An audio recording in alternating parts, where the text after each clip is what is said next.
good, everybody? It's Tee Becoate, and we're back with another Diamond Cut Media interview. Today we're live in Harlem. As you can see, we in the laundromat, and today we're here with Jodi Fitz. What's good, my guy? What's up, brother? How you doing today, bro? Man, all is blessed. All is blessed. Today's been a great day.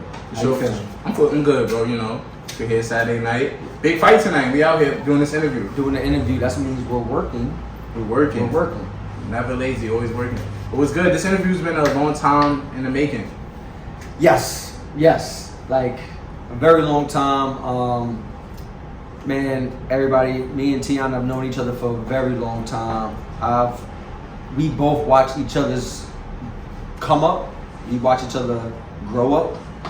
He's seen a lot of different stages, not only of my life, but my career.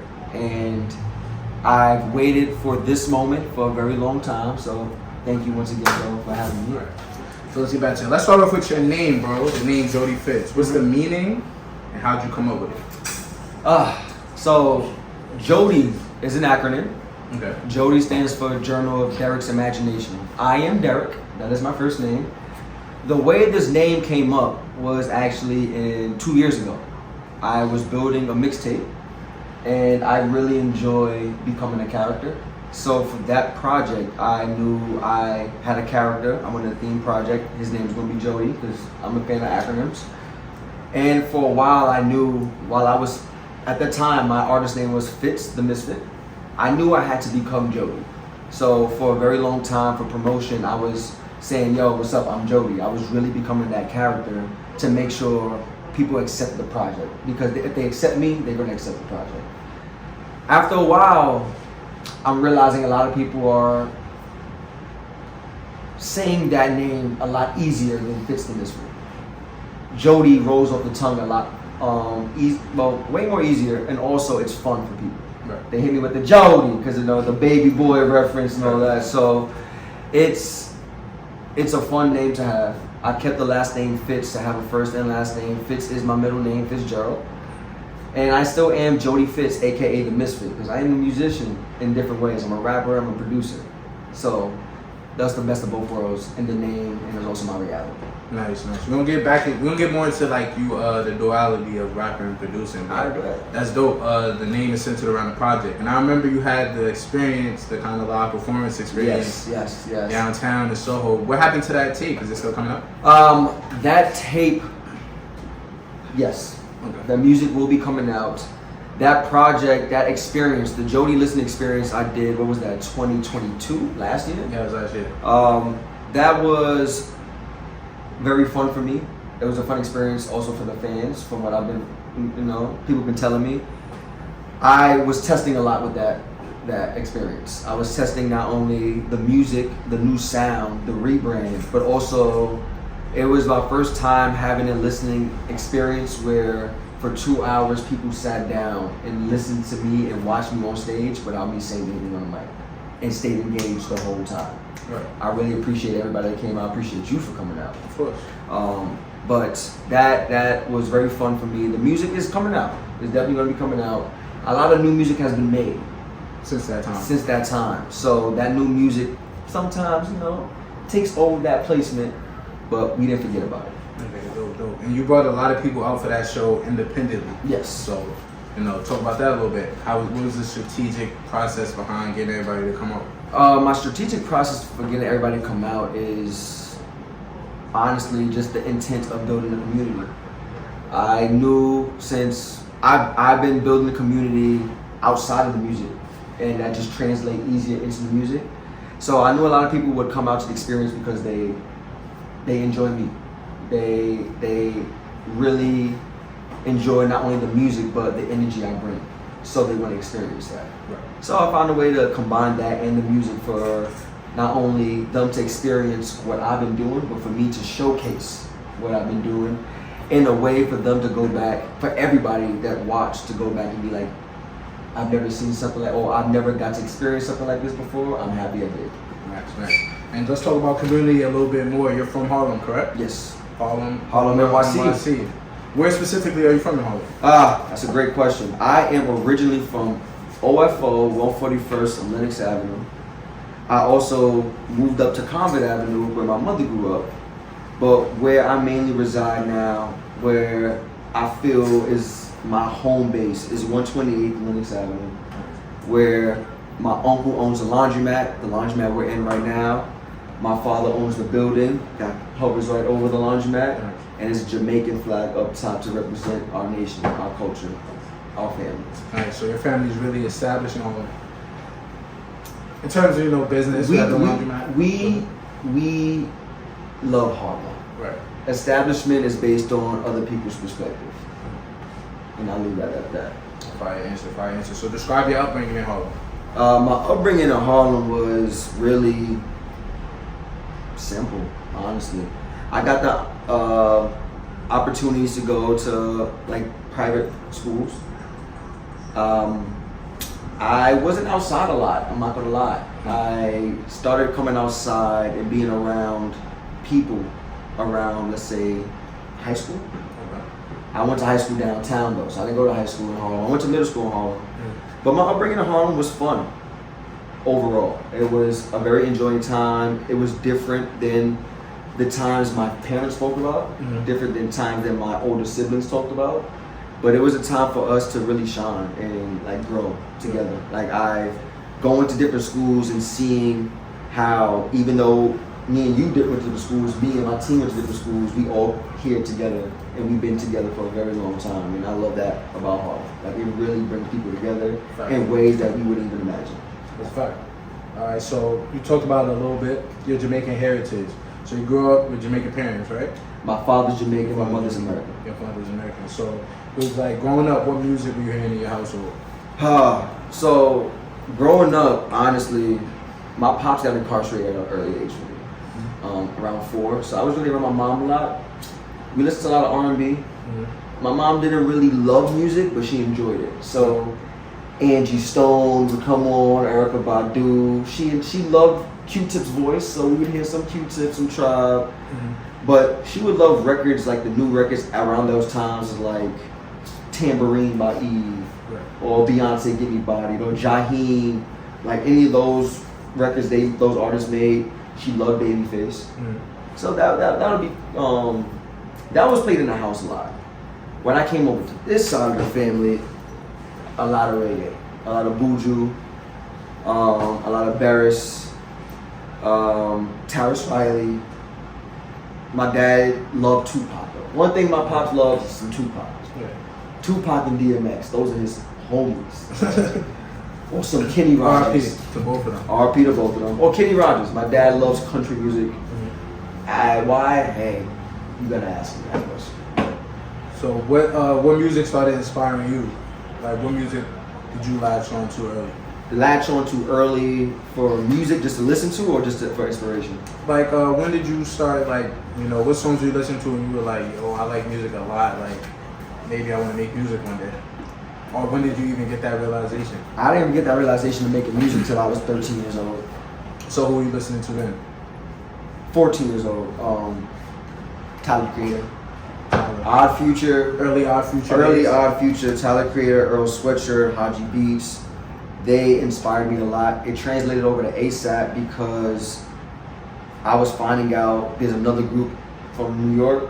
But those were the first people that I remember my friend showed me the Yonkers video and I was like, this is weird as hell. Right. But it made me listen to him. But it made me watch his YouTube videos and I connected with Odd Future in regards to their age of rebelness, their young and I don't care phase, what they were wearing, how they were rapping. It just attracted me a lot. I was at that time angry about the incarceration situation with my father.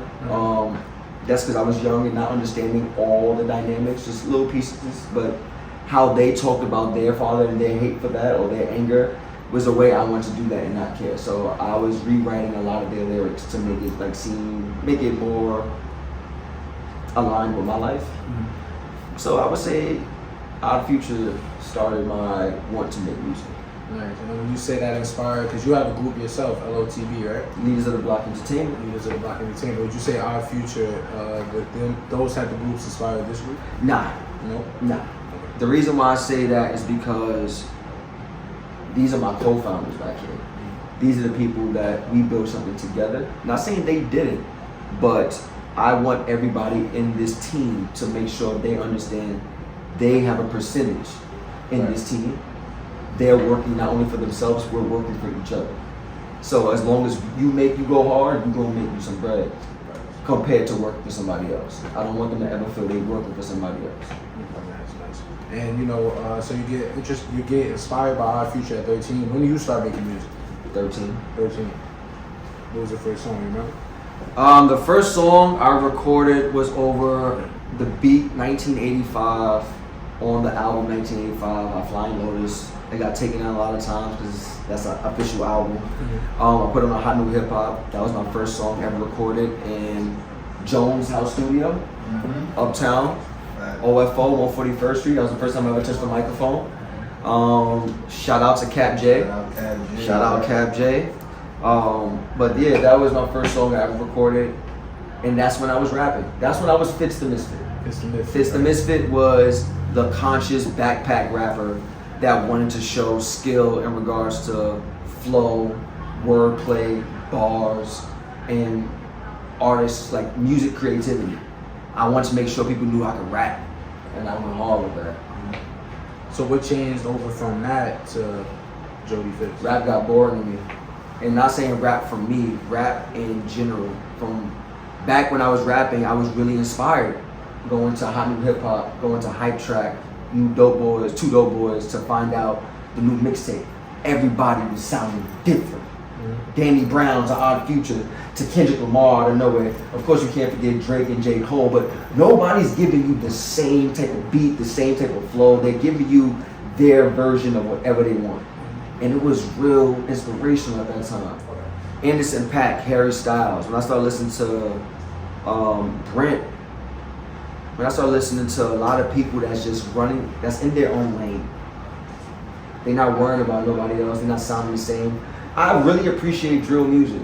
Don't get me wrong. I love how it makes people move. I love how it gets people to. I love how young rappers now are still talking about what they're going to do in the world right now, and it's dead ass. You feel me? It's just gets repetitive for me at points. There are a lot of rappers in that field that know how to be innovative and know how to change it up. I'm looking at these artists back here know how to step in that field and change it up. They make me want to listen to it. But outside of that, I want to be played different places. What made me change that was me saying I want to be played in JCPenney. I want to get played in H&M. I want my music to be played while people are shopping. I want to get movie placements, not radio placements. We can pay for radio placements. We know how to get that.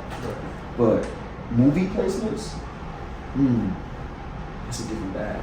Also, I don't know how to do it, so let's go for it. Let's challenge ourselves to get there. And that means we have to innovate, change up our style and learn something new. Let's do it. Right.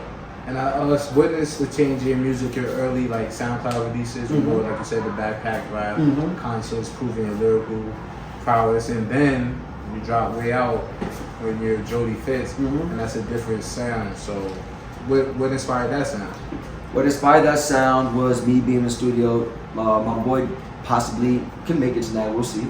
Lil Ju made this collabing with a lot the Most Love crew. Collaborating with Most Love helped me start learning a lot more about melodizing. And then I met Paris Anthony and watched how he attacked and performed on the microphone in a very different cadence on the same type of beats we love listening to. But he's approaching things in his way, alternative way. It was inspiring. And I realized, like, hey, I want to learn how to use auto-tune. I was that dude that's like, fuck auto-tune, I'll never do that. I was that dude that's like, fuck tattoos, fuck colored hair. Excuse my language, I was against it. Right. And it grew on me. I learned how to love it. And I appreciate it a lot. I just want to do it in a way that's showing people I'm looking at it in an alternative manner. That's fire. So, do you think, how was the response from like the original music you was releasing to the newer music you have out now? I think a lot of people appreciate it a lot more. I think it's not the music, it's the music plus the combination of the time right now. my music is separating me from the music they don't want to listen to. I don't know what that type of music is, but whatever they don't want to listen to, because that's what they come and tell me, yo, I was hesitant to press play on your stuff because of where you're from or how you look or who you're around or your image, your aesthetic, everything. They just assume an upcoming artist is going to sound like this, going to be like that. They already have doubts. Right. So when you press play, it's like, you know how you go get some food and nobody's saying nothing when the food comes because it's so good that everybody's eating? That's what happens. When music gets played, but back then, when I was playing them the old music, they would listen, but after a while, conversation will start. They'll listen, but they'll start going in their phone instead of closing their eyes and vibing. When I see them close their eyes and vibe, I got you in the atmosphere that you're enjoying right now. That's what made me confirm that this is the route to go for me at this moment. And we spoke a little bit earlier in the interview about you being both a producer and a rapper. Yep. Are you still making beats? Of course. Right. Of course. The new single I did put out, Black Man, actually the past 3 singles I put out have not been productions by me. However, at the time I was learning how to not only make those type of beats, but also learning how to get on those type of beats. Learning how to be the artist.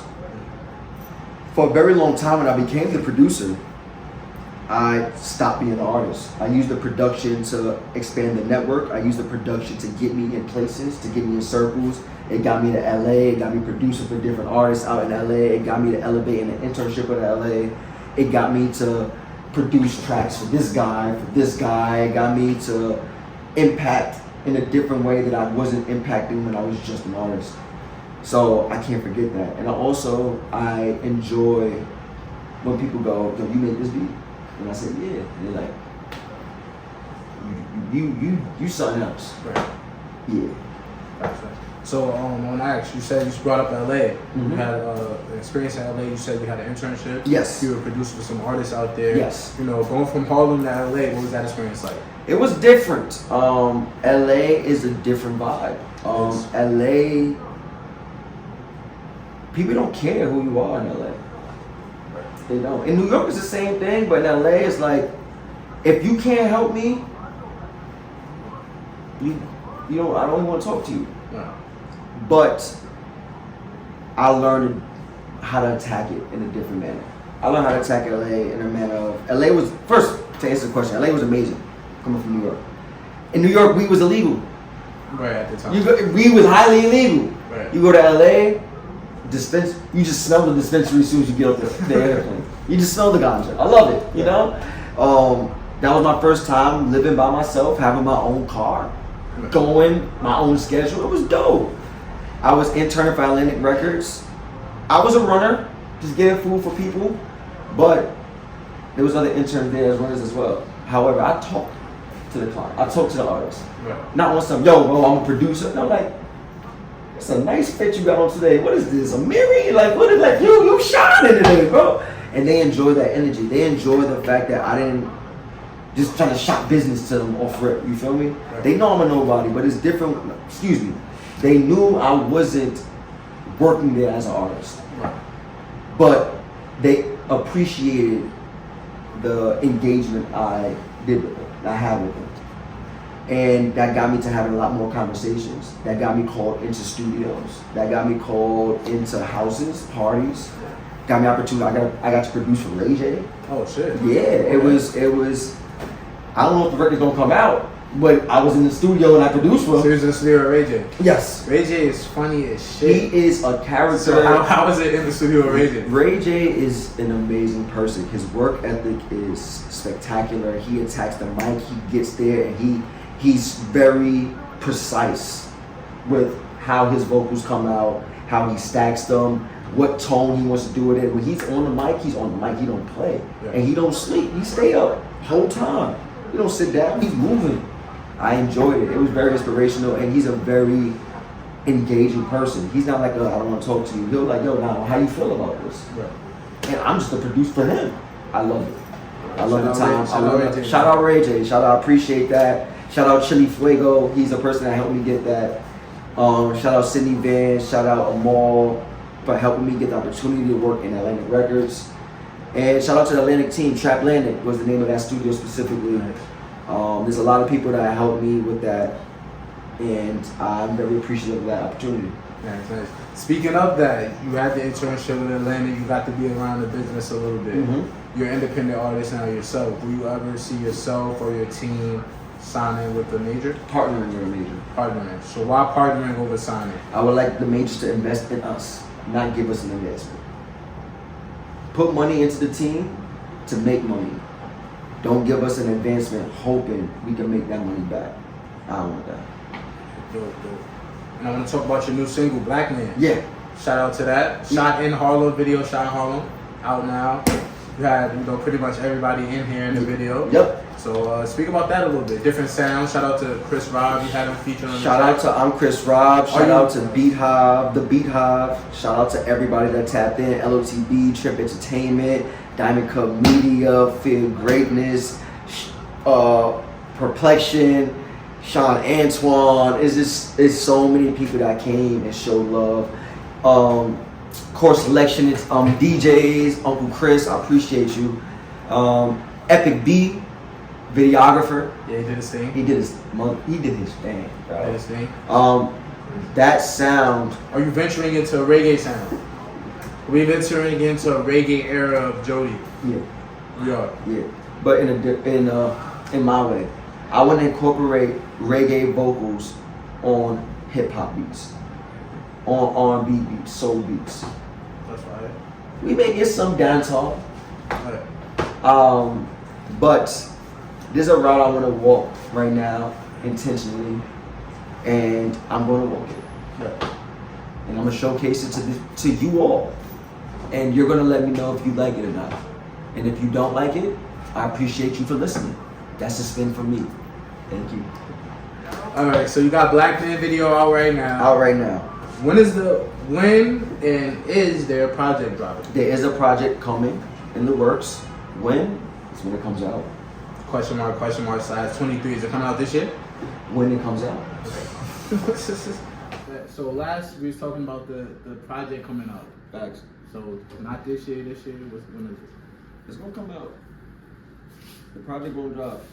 We gotta make sure that we in the right position to drop this strategically in a way that not only will it impact what we're doing and changing our dynamics, but also impacting the people that's listening to it. Nice. We want them to have an experience. Right.